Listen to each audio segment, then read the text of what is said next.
किस ऑर्डर में, वो दिखाइए मुझे। घर के अंदर आप सर्विस के लिए तो आना ही पड़ेगा ना। नहीं तो बाहर रहिए ना आप घर के अंदर एसडीएम साहब खुद अपराध कर रहे हैं, अभी आप भी अपराध कर रहे हैं। आप किसी के घर में जबरदस्ती घुसे हुए हैं इस वक्त। धारा 341 है ये। कोई आपके पास कानूनी आदेश है घर में घुसने का? बता दीजिए मुझे, चलिए बताइए बताइए। वो डीएम साहब का आदेश है। डीएम साहब का दिखाइए। आप वहाँ रहिए। एक मिनट आप पढ़ के सुनाइए जरा। डीएम साहब का आदेश मुझे दीजिए, मैं पढ़ के सुनाता हूँ। देना मुझे जरा एक, मैं आपको पढ़ के सुनाता हूँ ना आदेश। आपके कानून वही कर सकते हो ना आप जो आपको कानून आदेश देता है। आप कानून के बाहर जाके कुछ कर सकते हो तो वो बताओ। आप नया संविधान बता दिया तो पढ़ लीजिए।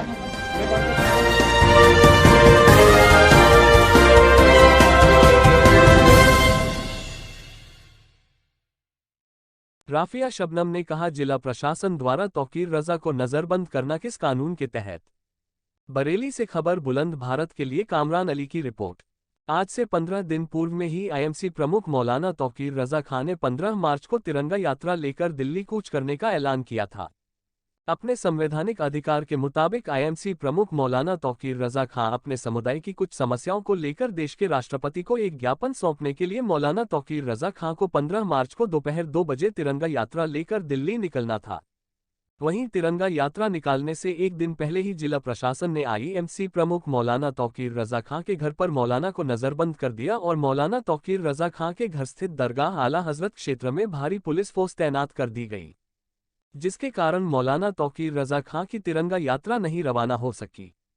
यहां पर कई सवाल जन्म ले रहे हैं। क्या आईएमसी प्रमुख मौलाना तौकीर रजा खां ने तिरंगा यात्रा निकालने के लिए जिला प्रशासन से अनुमति नहीं ली थी? क्या आईएमसी प्रमुख मौलाना तौकीर रजा खां द्वारा प्रेस कॉन्फ्रेंस कर जिला प्रशासन को नहीं चेताया था? क्या आईएमसी प्रमुख मौलाना तौकीर रजा खां द्वारा तिरंगा यात्रा निकालने से शासन और प्रशासन को देश की फिजा बिगड़ने का अंदेशा है? क्या आईएमसी प्रमुख मौलाना तौकीर रजा खां द्वारा प्रेस कॉन्फ्रेंस के माध्यम से 15 मार्च को तिरंगा यात्रा निकालने के ऐलान पर शासन प्रशासन ने पहले कोई कार्यवाही की है? वहीं सबका हक ऑर्गेनाइजेशन की अध्यक्ष एवं पूर्व विधानसभा प्रत्याशी राफिया शबनम ने जिला प्रशासन द्वारा की जा रही नजरबंद की कार्यवाही पर अपनी प्रतिक्रिया व्यक्त करते हुए कहा, देखिए, उन्होंने 15 मार्च को जाने के लिए लगभग 8 दिन से 10 दिन से कह रखा था। अगर प्रशासन को कोई एतराज था तो वो उसी वक्त उनसे बात कर सकते थे कि आप नहीं कर सकते। ठीक है, दूसरे उनको अनुमति लेकर तिरंगा यात्रा निकालनी चाहिए। फिर बात तिरंगा यात्रा की थी। यहाँ कोई जुलूस नहीं जा रहा था, कोई हथियारबंद लोग नहीं जा रहे थे। एक अपनी बात लेके, अपनी समुदाय की बात लेकर कहाँ जा रहे थे? राष्ट्रपति के पास। तो हमें, हमारे शहर में अगर कोई परेशानी है तो हम कहाँ जाएंगे? हम डीएम के पास जाएंगे, हम एसएसपी के पास जाएंगे। जब हमारे टोटल समुदाय में, देश में परेशानी है तो हम राष्ट्रपति से तो कहेंगे ना जाके। तो क्या लोकतंत्र में इतना भी अधिकार नहीं है कि हम अपनी बात कह सकें? किससे कहेंगे बात? कोई तो सुनने वाला होना चाहिए। अब आप हमें बात भी नहीं कहने देंगे, जबान भी नहीं हिलाने देंगे, तो कौन सा लोकतंत्र रह गया है? मैं ये जानना चाह रही थी कि लोकतंत्र है भी या खत्म हो गया? संविधान बचा है या नहीं है? या तो ये कह दिया जाए कि ना कोई कानून है ना कोई संविधान है। एक बंदा अपनी बात लेकर शांतिपूर्वक तरीके से राष्ट्रपति से मिलने जा रहा था, इसमें कौन सा अपराध था? क्या परेशानी थी प्रशासन को? ये नियम के तहत सही है? वही तो कि आप अंदर जाकर कार्रवाई कर रहे हैं, उनको रोक रहे हैं, उनको पकड़ रहे हैं, उनको 72 घंटे तक के लिए आप नजरबंद कर रहे हैं। तो अपनी बात कहने के लिए कौन से कानून के तहत हमें कहना पड़ेगी? या फिर वो बताया जाए कि इस कानून के तहत आप अपनी बात करिए। ना कोई नियम, ना कोई कानून, ना ही हमको आवाज निकालने दी जा रही है। और अगर बात यह है कि वो जा रहे हैं अपनी बात कहने, तो फिर वो क्या क्या करते हैं वो सबके सामने है। उन पर कोई कार्रवाई नहीं होती है।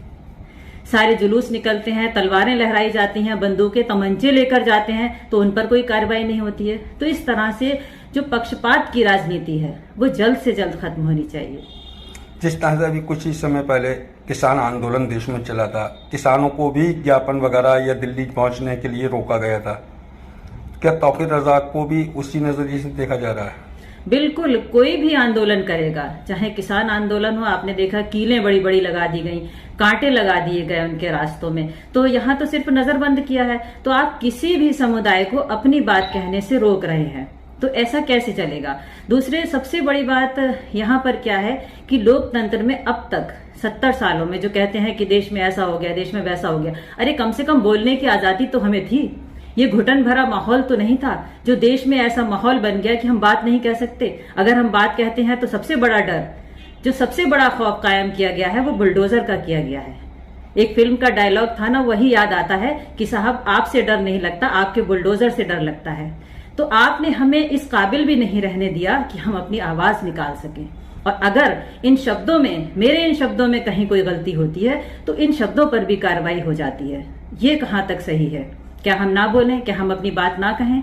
जिस तरह से तौकीर मियां साहब अपने समुदाय की बात को लेकर कहने जा रहे थे, राष्ट्रपति से मिलने जा रहे थे, कोई अपराध तो नहीं कर रहे थे, क्यों नहीं जाने दिया गया उनको? तो इस तरह से दमनकारी जो राजनीति चल रही है, डर की जो राजनीति, डरा डरा कर जो राजनीति की जा रही है, हम उससे बिल्कुल सहमत नहीं है। जिस तरह से शासन लगा सकता है, बिल्कुल सबका साथ जो कहा जाता है, सबका विश्वास जो सबसे पहले नारा दिया गया था, वो कहीं धरातल पर नहीं दिखता है, कहीं धरातल पर नहीं दिखता है। आप सिर्फ कहते हैं कि विश्वास, हमारा विश्वास आपने कहाँ जीता है? कहीं नहीं जीता है। जरा सी कोई बात होती है, फौरन कार्रवाई हो जाती है, फौरन नोटिस आ जाता है, तो सबका विश्वास तो है ही नहीं। और जो दूसरे दल हैं, अब आप देखिए लव जिहाद वाला मामला, अगर आता है तब कार्रवाई आपको कहीं देखने को नहीं मिलती है। और अगर आता है जाकर मुस्लिम बंदा ले आता है कोई लड़की को, तो वो फौरन लव जिहाद के अंतर्गत आ जाता है। तो इस तरह से जो दोगली राजनीति की जा रही है, वो उसमें कहीं हमारा विश्वास नहीं है। आप सिर्फ एक पक्ष का आपको वोट चाहिए, एक पक्ष का आपको जो है समर्थन चाहिए। आपको ना हमारा वोट चाहिए, ना आपको हमारा समर्थन चाहिए। तो हमको लाकर हाशिए पर खड़े करने की तैयारी है। जो मुस्लिम समुदाय के नेतागण आपके शहर से भी हैं, देश भर में, जो भारतीय जनता पार्टी के साथ, जब जो ज्यादा डर जाता है ना, तो वो उसी की शरण में चला जाता है। जो हमारे मुस्लिम नेता हैं, जो भाग भाग कर बीजेपी में जा रहे हैं, तो मैं तो यही कहूंगी वो मुझसे ज्यादा डर गए। तो डरने के लिए, अपनी जान बचाने के लिए बीजेपी में जाना कोई विकल्प नहीं है आपका। अगर आप अपने समुदाय को छोड़कर किसी और पक्ष के पास जा रहे हैं, तो मैं समझती हूँ इससे ज्यादा गद्दारी नहीं हो सकती है। और आप वहां जाकर क्या करके दिखाएंगे, ये भी देखने वाली बात है कि आपको वहां कितनी इज्जत मिलती है। तो इज्जत अगर जहां नहीं मिल रही है, वहां जाने से कोई फायदा नहीं है। हाँ, हमको सामने आना पड़ेगा। आज एक आवाज तौकीर मियां साहब की जब दबाई गई है, तो इसका मतलब ये नहीं है कि कहीं और से आवाज नहीं आएगी। अगर मर्दों को जाने नहीं दिया जाएगा, तो औरतें जाएंगी। सारे संगठन इकट्ठे होकर जो काम मियां को नहीं करने दिया जा रहा है, हजरत को नहीं करने दिया जा रहा है, तो मैं समझती हूँ अब औरतें शायद मोर्चा संभालने